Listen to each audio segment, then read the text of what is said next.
The floor is yours. Thank you very much, Father Mariusz. On July 11th, 2008, at about 5:45 in the evening, during an hour of Eucharistic adoration in her community's chapel, the 68-year-old French Franciscan sister, Sister Bernadette Mariau, decided to get up and walk around.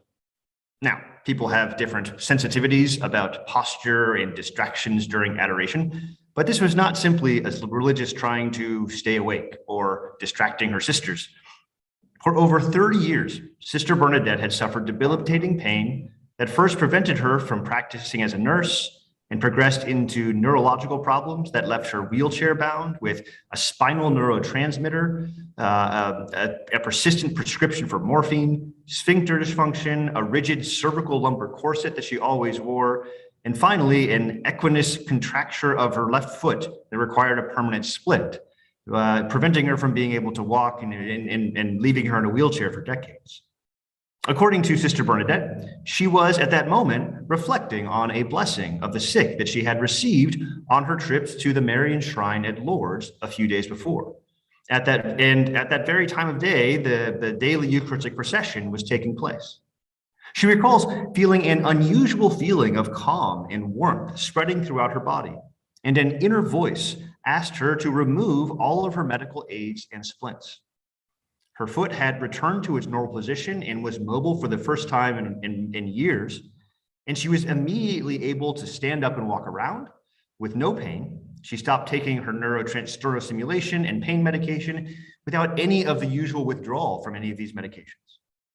Over the next few years, she underwent numerous medical examinations, and her case was reviewed by many medical professionals, both believers and non-believers alike, and was discussed at 3 separate meetings of the International Medical Commission of Lourdes in 2009, 2013, and 2016. On November 18th of 2016, the commission declared that the unforeseen, instantaneous, complete, and lasting healing of Sister Bernadette was an unexplained healing within our current limits of scientific knowledge.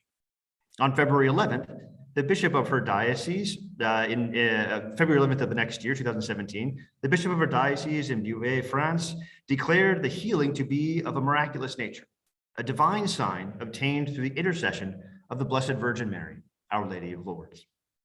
Her cure and the 69 other cures that have been proclaimed miraculous related to the shrine is simply one more of more than 7,000 cures that have been reported to this medical bureau at the Sanctuary of Lourdes since the mid-19th century. While all of these thousands of cases are marvelous each in their own way, only this small fraction survived the many stages of extensive investigation, both medical and ecclesial, so as to eventually be considered unexplained according to current scientific knowledge by the Lourdes International Medical Committee, and finally pronounced miraculous by the Bishop of the Queer Pilgrim. It might seem incongruous to many common conceptions of the relationship between faith and science that a site of religious pilgrimage would have a dedicated medical bureau with a procedure for the scientific study of purportedly miraculous cures. Really, it's perfectly reasonable. St. Thomas Aquinas defines a miracle, following the traditions of the Church and the Fathers, as an event that happens by divine power outside the known order of natural causes. But the very notion of such an event is absurd for some. It seems odd in a certain sense to reject such a possibility a priori when science is supposed to be led by what we observe and find in the world. It is a commonly accepted presumption for many that religious belief is dogmatic and constrains us to a rigid, irrational framework, while science is open to whatever we can discover through experiment and empirical investigation.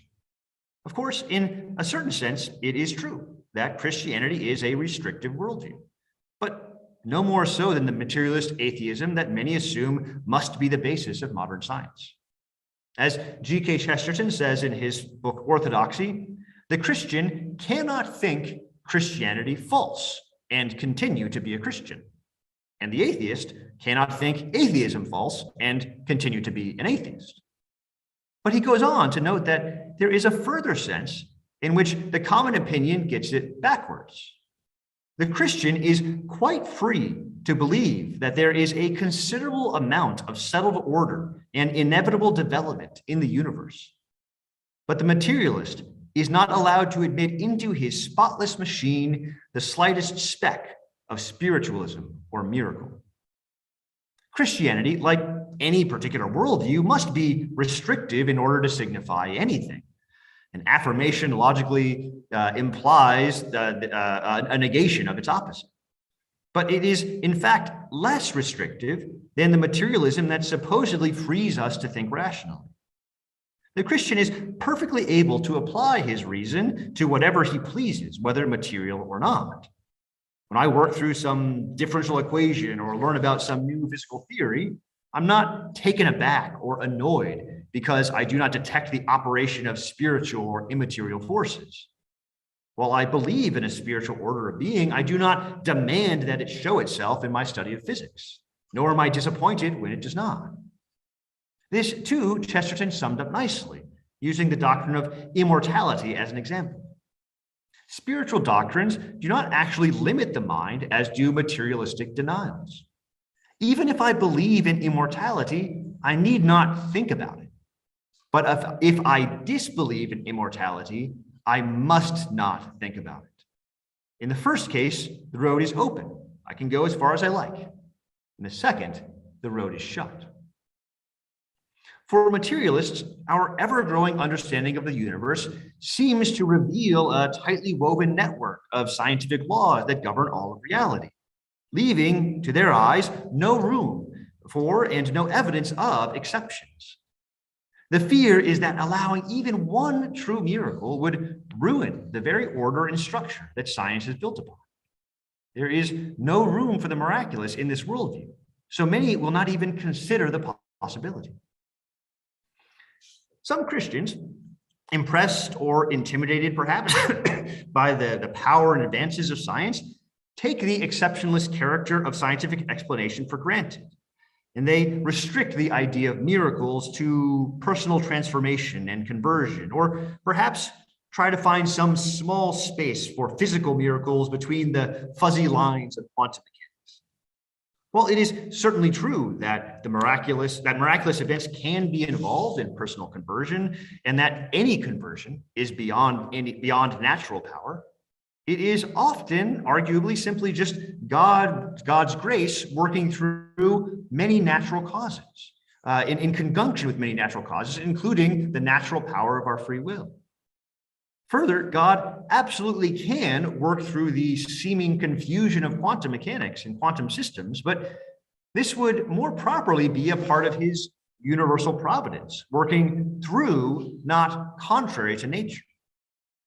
These redefinitions in concession to science strip the very idea of the miraculous of its depth and its power. In truth, there need not be a conflict between the scientific order and the miraculous when both are properly understood. Moreover, when the possibility of both is affirmed, I would argue that they provide a richer and more marvelous picture of reality. And further, that the reality of miracles can be of a great benefit to the project of modern science, and that the existence of modern science is a great benefit to our understanding of miracles. Consider the relationship of miracles to the scientific order, in that there is an obvious fact that we need to know something of what normally occurs in nature in order to recognize when something marvelous has happened. So the better we understand the natural order, the easier it is and the more accurately we'll be able to identify the truly miraculous. Now, this is still very difficult because miracles tend to be one-off events and the details around them can be confusing or fuzzy. In fact, the Catholic Church has set up a fairly stringent set of guidelines for the sorts of events that it is willing to officially declare miraculous. The particulars of the process have changed over time, but broadly speaking, a cure must be complete and permanent from some serious illness, which is incurable by medical means, and the cure must be sudden or instantaneous. Of course, This is not to say that if something falls short of these stringent standards, it is simply normal or mundane, but it is the church's way of setting a standard, and a very high one at that, before it will publicly affirm that an extraordinary or miraculous cure has happened. Further, the church is not saying that only healings can be miraculous, but it simply is the case that it's much easier to study and attest to miraculous healings due to the broad availability of medical records and the witness of doctors, and the fact that the person who is cured is there to witness to it, and their health itself is a part of that witness.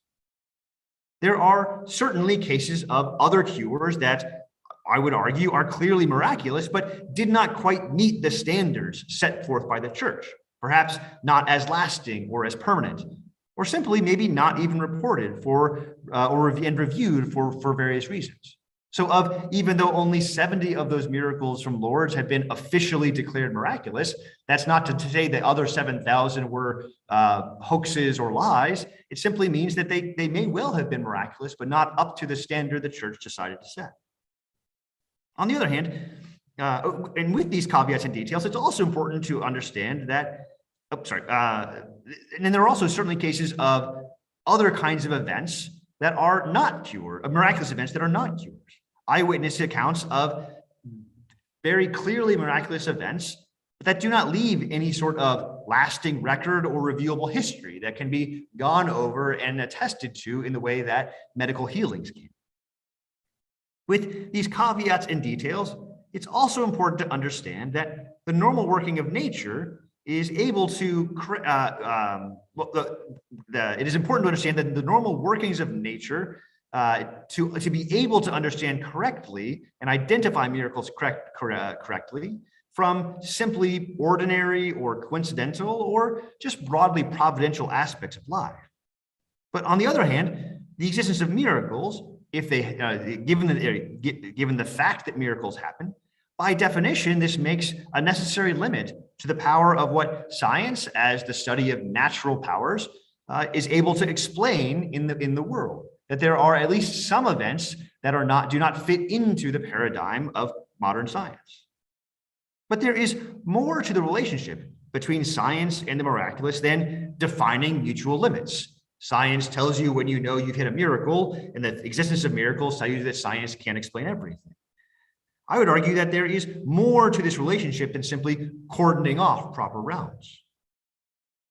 The order and structure that scientists find in nature does not simply prevent these sort of false positives, it also allows for a new level of wonder and reflection about the miraculous events that we might be blessed enough to encounter, or to reflect upon a deeper appreciation of miracles attested to in the past, especially those in Scripture. St. Thomas lays out a number of ways that you could classify miracles, almost even rank them, based on the relationship to the natural order.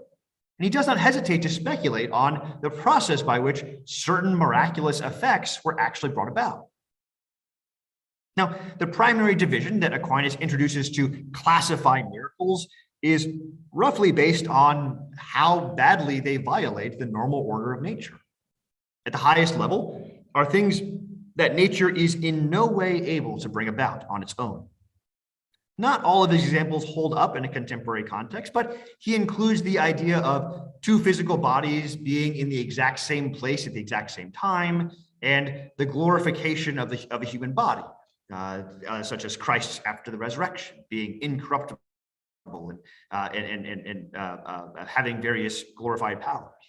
At the next lowest level are things that nature could do in principle and does do, but could never do in the way that they actually happened in this particular case. For instance, nature is able to bring about new living things, to make life, but nature cannot directly make a dead thing alive again. Nature can produce sight, produce living things that are able to see, but it cannot restore the blind, to restore sight to someone who has lost their sight due to blindness, particularly damage to the eyes. So there are ways in which these are aspects of nature that nature could do in principle, but in these particular cases, in these particular miraculous events, they're done in a way outside the normal pattern that nature flows, the normal order of which nature works. Finally, he says that there are things that nature could do and even roughly occur in the way that nature does do them, but not with the speed or the measure with which they happen in this event, as when someone who is sick is suddenly cured without treatment. It does happen at times that someone with a fever or certain ailments just gets better over time. But when we find that recovery happening instantaneously and quickly in a way that is much faster and unexpected, this is a sign that something miraculous is happening. Nature can, or when, for instance, rain starts to immediately appear out of the air as a result of prayer. Rain is a natural phenomenon, and yet when it goes from being a clear day to a rainy day at the result of some of a prayer, there is a sign that perhaps something miraculous happened. He further explicitly states that there can be further variations of degree within these various categories. Now, while it is possible to argue about the value of some of Aquinas' examples, and even whether there might be better divisions, whether you might want to rearrange them or order them differently or add different caveats, the point I want to make is that while miracles will always be mysterious and in some way inaccessible, the actions of God are beyond our understanding in totality, but simply recognizing something as miraculous need not be the end of our reflection and wonder at it. It is reasonable and even fitting to contemplate the manifold ways that God can and has transcended the normal order, as it is to contemplate and wonder the normal functioning of nature. There is even a place in our pious reflection for speculating on and contemplating the details with which various miracles of today or of the past might have occurred.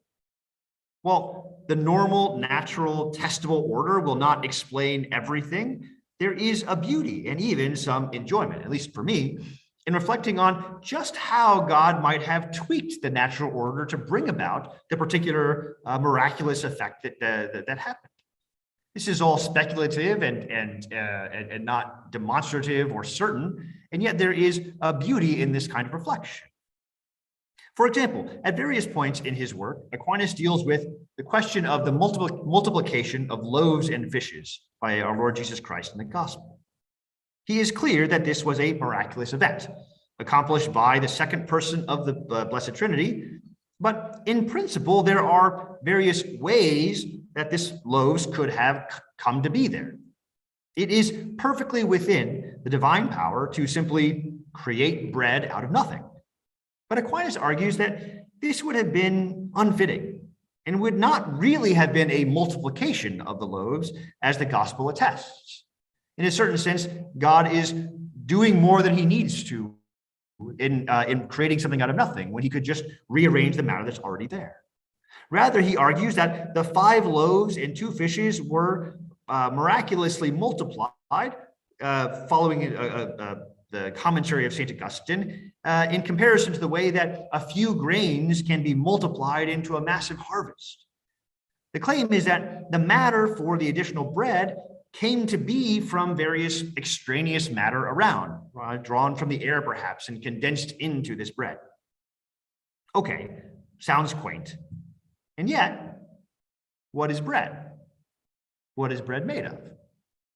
Bread is a complicated combination of starches and fats and sugar and water, various complicated organic molecules that are almost entirely various combinations of carbon, hydrogen, oxygen, and a little bit of nitrogen. And a few other things might mixed in there depending on the kind of bread.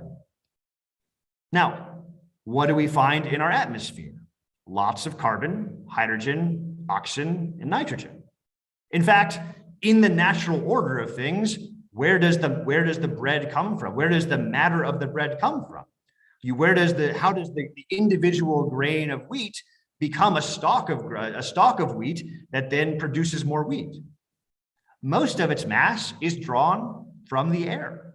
through photosynthesis, absorbing carbon dioxide, combining it with water through photosynthesis into various sugars that then feed and form the structure of the wheat. So the bread we eat comes out of the air. And there's a beautiful way in which you might reflect that this multiplication of the loaves is the Lord skipping a few steps perhaps, but rearranging the air into into bread to feed the multitudes. Of course, there is no way of knowing for sure how exactly our Lord Jesus Christ, this side of the resurrection, pulled off this miracle. Maybe he just willed instantaneously for everything to be broken down to fundamental particles and rearranged. But the more we understand about the natural order, the better we can understand and speculate on and wonder at the beauty of particular manifestations of divine power in each miracle, and probe the way that God worked with, around, or in spite of nature. When we hear Sister Bernadette witness to the fact of this feeling of warmth throughout her entire body, which, if you read other accounts of miraculous healings, is a common experience for those who have had this. Perhaps we might think that is simply a part of the miracle, a simple way in which the Lord was letting them know the miracle was happening through tweaking their senses. But perhaps this is some natural after effect of the actual miraculous changes going on in their body as they are healed. There's a way in which we don't need these extra sort of additional reflections to have a wonder at the miracle, and yet they can deepen our appreciation and wonder at the glory and beauty of what the Lord is doing in miracles. Now, from the other perspective, from the side of science, how is it that miracles might be an aid or a help to what is going on to what goes on in the sciences? Now, we need to be careful here, right? Because I'm not at all making a claim that because miracles happens, we need to change the very process by which we talk about and do science and our experimentation and study of it. I mean, just because it is true that miracles happens, you should still fail your chemistry lab if you invoke miracles to explain why you got a 500% yield in some experiment.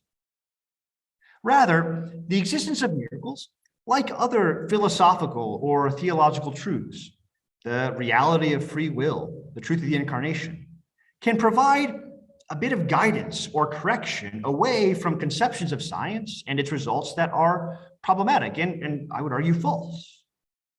For instance, since the advent of quantum mechanics, most scientists don't believe that the physical universe is the perfectly deterministic machine of classical physics, kind of referenced in a certain way by G.K. Chesterton. Although some still push for some more nuanced type of such a strong determinism. But if the world were so tightly knit that changing any one piece or trying to remove one piece would require putting back a piece almost exactly like it, or that changing one little piece would necessarily involve changing the pieces around it, and the pieces around that, and the pieces around that, there's an argument to be said that any localized miracle would involve a change in the entire structure of the universe as a whole. In a sense, one miraculous event would lead to a rearrangement of a large portion, if not all, of the universe. Thus, Chesterton's speck of miracle might truly ruin this spotless machine. Now, but even without determinism, there are certain conceptions of the roles of the laws of nature and the laws of physics, certain conceptions of the mathematical structure of that underlie modern science that would imply that a singular miraculous event would lead to a breakdown of the natural order, or at least a restarting in some ways of the natural order. For instance, if we overemphasize the role of the wave function in quantum mechanics, as some philosophers and physicists try to do, such that reality simply is the wave function of quantum mechanics simply is a fluctuation in a nearly, if not actually, infinite dimensional space, then any localized miracles on our terms, something that happens right here in front of me or in this person, would actually involve a massive change in this interconnected web in this multidimensional fluctuation.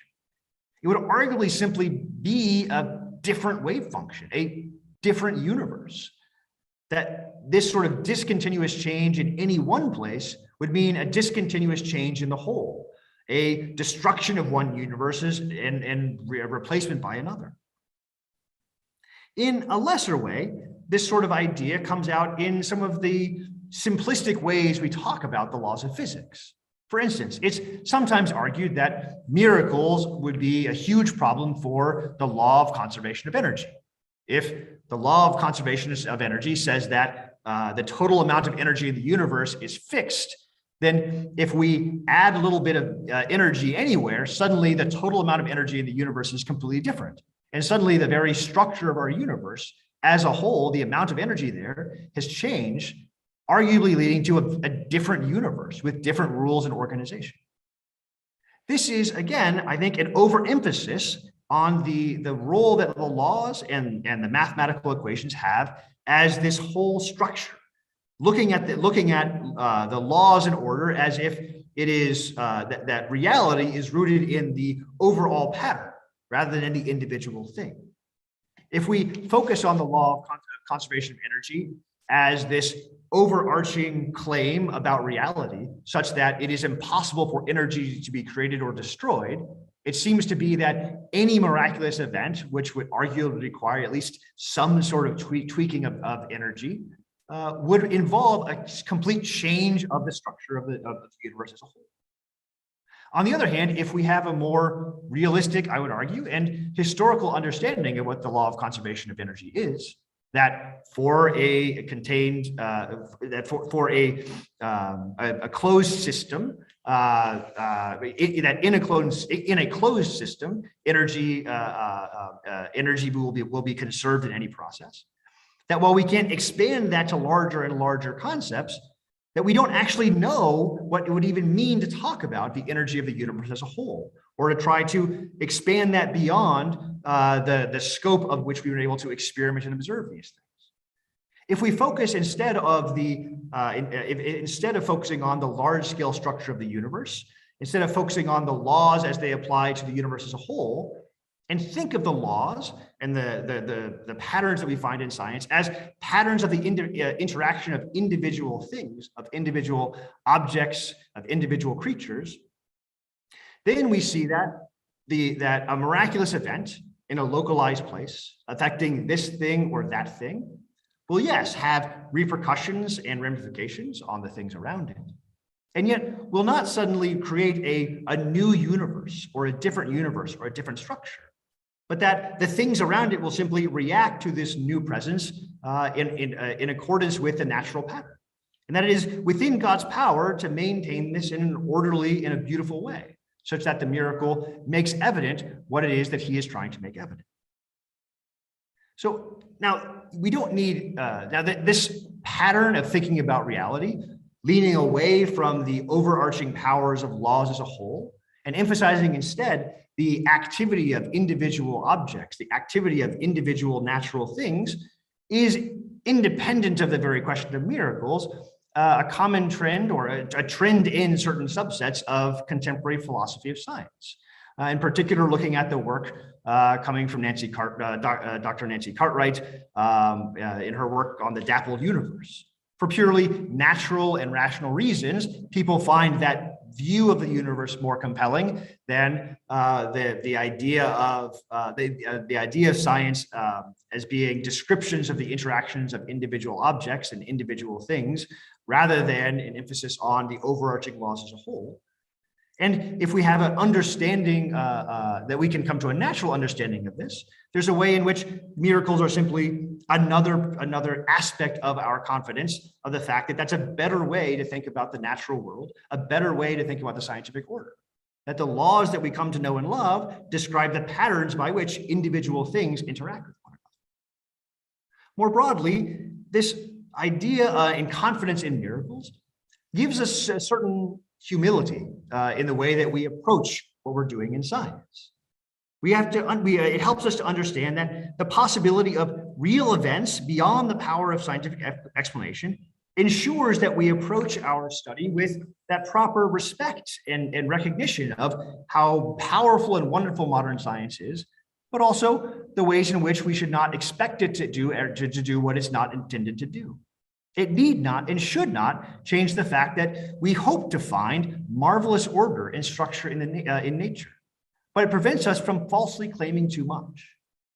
Now, this is not to claim that we're looking for holes in our explanations, but that the very order that we discover itself can be something that points beyond the purely physical and eventually to the God who created the natural order in the first place. Now, all this talk about miracles in the natural order, there's an important caveat to have in this conversation. It's an important caveat to add to this conversation. When we think about miracles versus the natural order, it might be tempting to think that miracles are the time when God is working, and the natural order is the time when God is not working.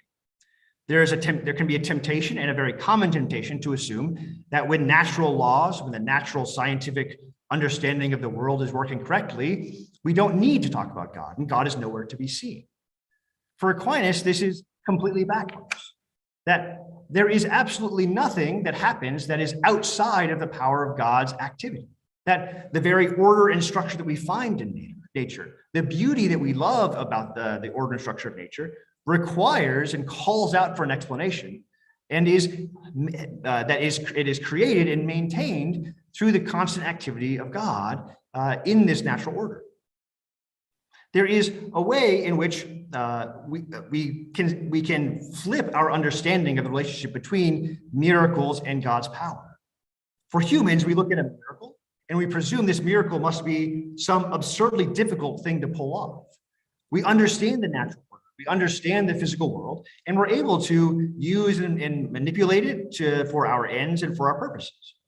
When we see something like the miraculous healing of Saint Bernadette or Sister Bernadette, some other miraculous healing, or a miracle like the multiplication of loaves and fishes, to us it seems difficult and impossible because for us, by our powers, by what we know of nature, it is impossible. But for God, it's actually the reverse. The miracle is actually easier for God than the natural order. God, in fact, in a certain sense, has to constrain his power and limit the way he acts in the way that he maintains and orders the natural world. God has deigned to create the natural world with a particular order, and for most of the normal ordering of that and normal working out of that natural order, God works through the limits he has imposed in that natural world. That he uses secondary causality, that he uses natural instruments to bring about his designs. He uses the natural processes of nature, the natural human interactions of our lives, to bring about what he intends by his divine providence. That God limits himself in some ways by the way that he uses these natural things in the normal ordering, in the normal activity. It is in a miracle that God is actually doing things in the easy way. God is doing it on its own without needing to restrain himself or limit himself to using secondary causes. There's a way in which the miracle is, in fact, easier for God than the normal order of things. It's easier for God to simply heal Sister Bernadette than to allow the natural processes of medical care to go on. So there's a way in which our love and our reflection on the natural order, our love and reflection on miracles, help us to understand should not cause us to limit to cordon off God's activity. That miracles are a clear sign of God's activity in the world. Miracles are a clear sign of God's power acting in the world, but they are not the only place or only time that God acts. God is acting in and through every natural event. God is acting in and through every activity and every encounter of our lives. And yet there are times that as Aquinas argues, that God uses miracles to go beyond and to make clear certain things that God wants to make clear to us. That God uses miracles not because he needs to step in and fix things, not because but in order to reveal something about himself, reveal something about him, and to help us to lead to our salvation. It is interesting to note that Sister Bernadette herself, while she did go on this pilgrimage to Lourdes, while she did know of the power of the shrine at Lourdes and the history of the miracles there, while she had been suffering with her debilitating illness for decades, did not go to Lourdes in order to be cured, did not go to Lourdes seeking a cure and asking God for a miracle. She went asking God for the grace to be able to bear her trials with patience and to bear her sufferings with humility. And yet the Lord has used her and used her healing, like he has used the healings of so many other people, for their own salvation and the salvation of others, to make known his power and to reveal the truths of his love and care for us in the world. And so, in conclusion, I just want to say that when we consider the truths of miracles in the context of modern science, they are not something that we need to shy away from.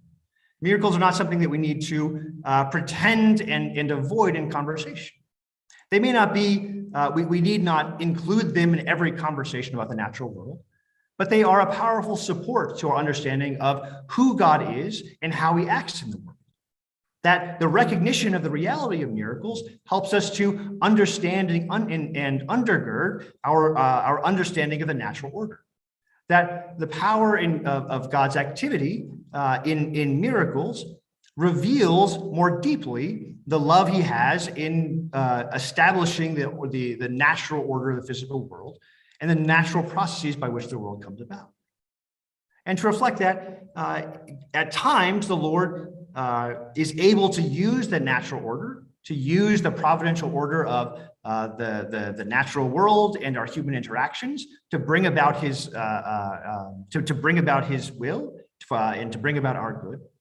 And yet there are times where in his love, he deigns to go beyond that, to break in and open our minds to his love and his power in a way that is, at least for those who witness it, undeniable. Thank you, Father Thomas. I think we all really enjoyed that very clear and very thought-provoking lecture. So thank you for agreeing to answer some questions. Mm-hmm. If anyone else has questions, feel free to add them to the chat on Zoom, or you can also comment on the YouTube or Facebook post if you're watching there. First, we have a question from Luca Settimo. Would you like to unmute? Yes, hello. Thank you so much for the presentation. Absolutely. I'm interested, at the beginning you mentioned like the distinction for Aquinas for the miracles. The first, they violate the laws of nature, like two things cannot be at the same place at the same time. And then the second, the ability to restore things like sight. And the third one was essentially quick healing, Sure. So that where the factor time is important. So I'm interested, does Aquinas for the third one have some explanation about eschatology? Because when Christ did miracle, in a way he wanted to show that with his power, essentially the time as we think can disappear quickly, and is viewed in the view of eternal time. That's why the restoration of health, for example, is so quick. And then I also wonder, in the last part of the presentation, it seems that you were saying that God used somehow secondary causes, so essentially use the laws of nature to make miracles. But at the same time, the first distinction of Aquinas, he says that there can be miracle where two things can be at the same time at the same place. But then probably he didn't know about quantum mechanics. And so I want, thank you so much. Yeah. Okay, so the first question, I think there are absolutely ways in which we can reflect on the reality of miracles, in particular ways in which miracles work, and draw certain spiritual truths out of the the reality of those miracles, whether these are scriptural miracles or miracles that happen today. This is very common, and I mean, in Aquinas in his commentaries on the gospel does this, and this is a very common trend in reading of scriptures, looking at the details of how a miracle works and looking for spiritual meaning and even eschatological meanings in it. That somehow perhaps the shrinking of time, this thing happening so quickly, as a sign of the reality of eternity in the world to come. In fact, in the question on the discussions on the loaves and the fishes, Aquinas puts a lot of importance on why barley loaves and bread, and why 5 versus and why a certain number of the 2 fish, and puts spiritual meanings on those as well. So there is absolutely space for that sort of reflection, but it's hard to say if that's why the Lord did the miracle this way versus that way. I mean, there's sort of common and interesting questions about why is it that sometimes the Lord works miracles by speaking aloud and praying, sometimes the Lord works miracles by physically touching someone or spitting into the ground and causing mud, and sometimes he just thinks about it and it happens. Why is it that the particular sort of mechanism of the miracle in our Lord's life, the variety of mechanisms, is odd in some ways, and there is absolutely place for both a sort of natural reflection on it. What exactly did Christ do to the man's eyes when he was able to see people like trees, but not see clearly? What exactly was fixed and what exactly wasn't? There's a space for a sort of scientific, pious reflection on that, and space for a broader spiritual reflection, which is arguably much more common in the history of the church. As for the second question, I hope I wasn't perhaps it was unclear in that last bit, and maybe I misspoke briefly, or maybe, but when I was saying that the point I wanted to get across in that last portion was to say that just because miracles are clear signs of God's activity, that doesn't mean they are the only place that God acts. That in fact, when God is working through secondary causes, that is not a miracle. That's just the normal order of things. That when a rock falls at 9.8 meters per second squared, that is a natural event and God is causing it. That is a part of God's providential order and planning for the world. That when I eat dinner and digest it, God is active in that process. That all of these simple and mundane natural things are not somehow devoid of God's activity, but only exist and are able to act because God is acting, holding us in existence, holding the natural things in existence, and holding and maintaining the order the order of the natural world that we come to know and love to study modern science. So when God works outside of those secondary causes that we're used to, that we find the miraculous, is when God works in such a way that he doesn't use the natural order, but simply does it himself, that we find the miraculous. And the point being that there's a way in which that for God, that's just easier. God simply can cause whatever to happen in whatever way he wants. And when he's working in the normal providential order, working through natural causes, he is willing, for good reason, to constrain the way that his activity manifests itself in the world. Whereas, in a certain sense, when he's doing a miracle, he's just letting loose.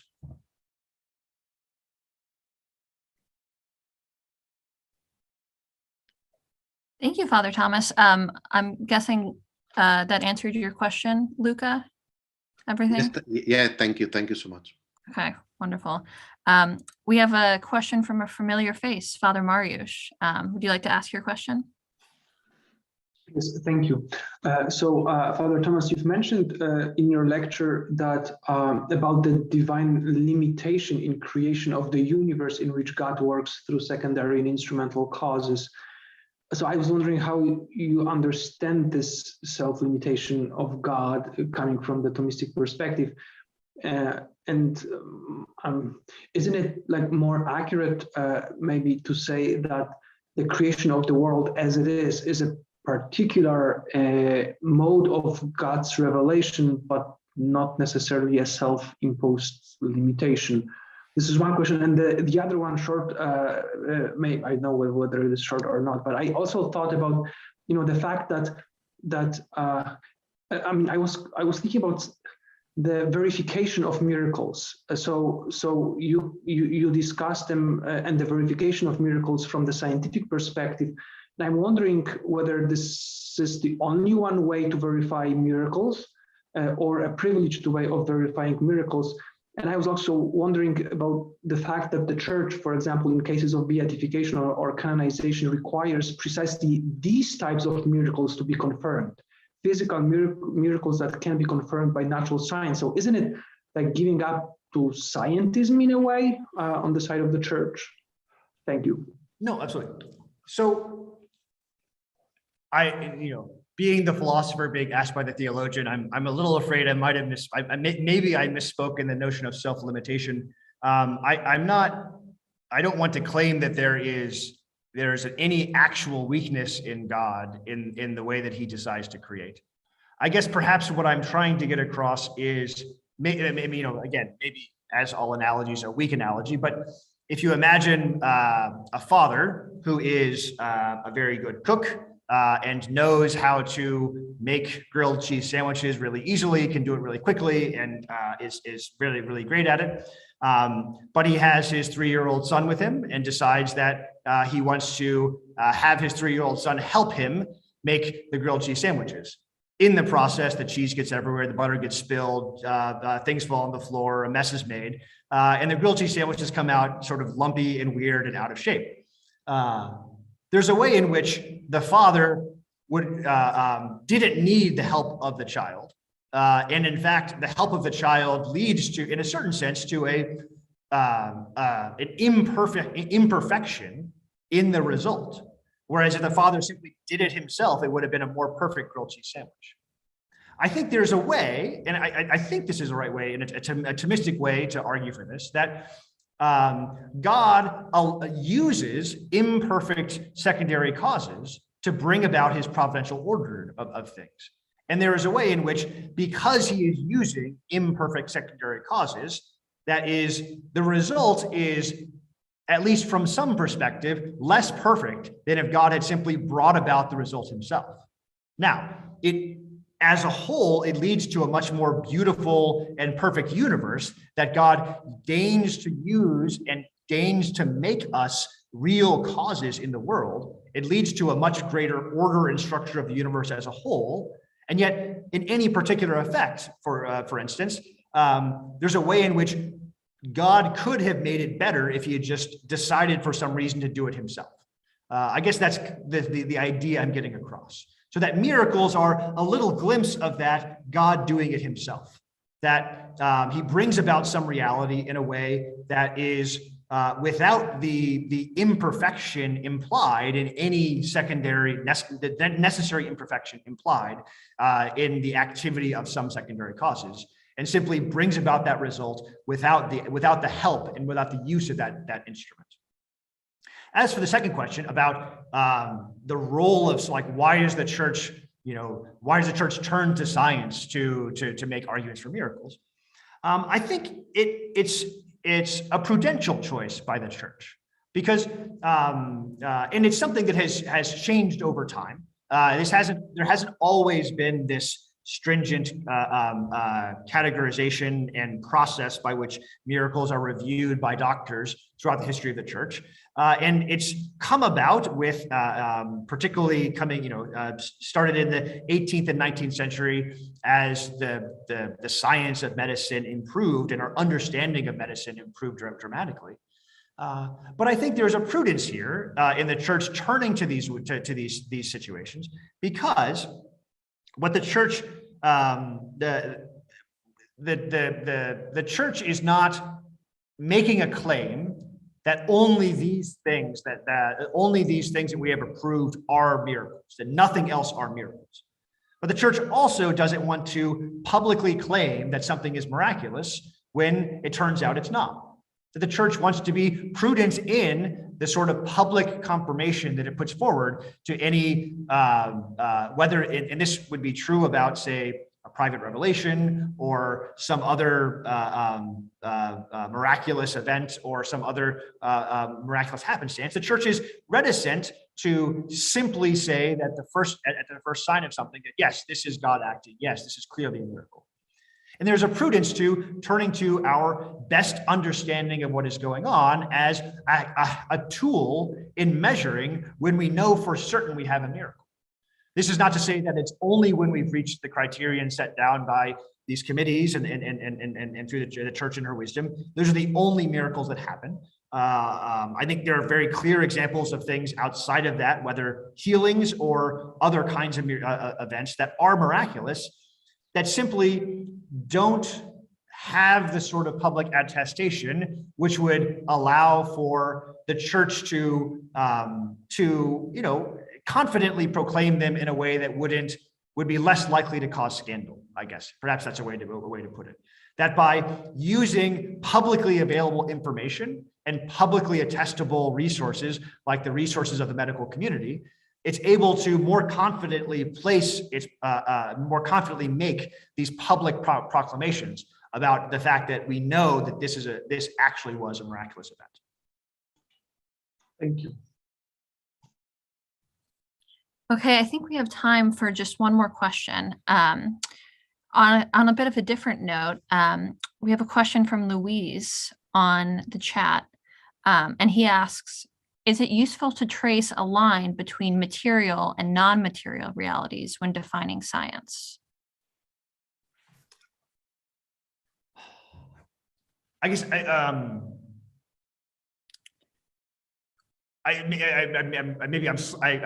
there's a couple of ways you could interpret trace a line. I presume what you're saying is it important to draw boundaries between material and immaterial realities? And in a certain sense, yes. Absolutely. I think I would argue that if you are trying to bring immaterial causes into your scientific work, you're doing it wrong. That the nature of what science is, not because of what reality is, but because of what science is as a tool of human wisdom, is the study of the natural order of material causes and the way they interact with one another. And so it is right and proper for science only to talk about material things and material causes. Now, the problem is when people see the success in science in talking about those material realities and presuming that those are the only realities. I think it is that there is a philosophical and clear distinction between physical and material and immaterial realities, and the way that those things exist and act and interact are qualitatively different. But it is beyond the scope of science as science to describe and lay out those differences. That, properly speaking, would fall into a philosophical argument, a philosophical conversation, the conversation of classically understood by as metaphysics, as well as theological. Now, these are going to, insofar as those conversations touch on the natural world, questions of science will interact. But we shouldn't expect science to tell us things about the immaterial world, because that's not what the tool. That's not part of what this tool of human reason and human wisdom is for. I hope that helps.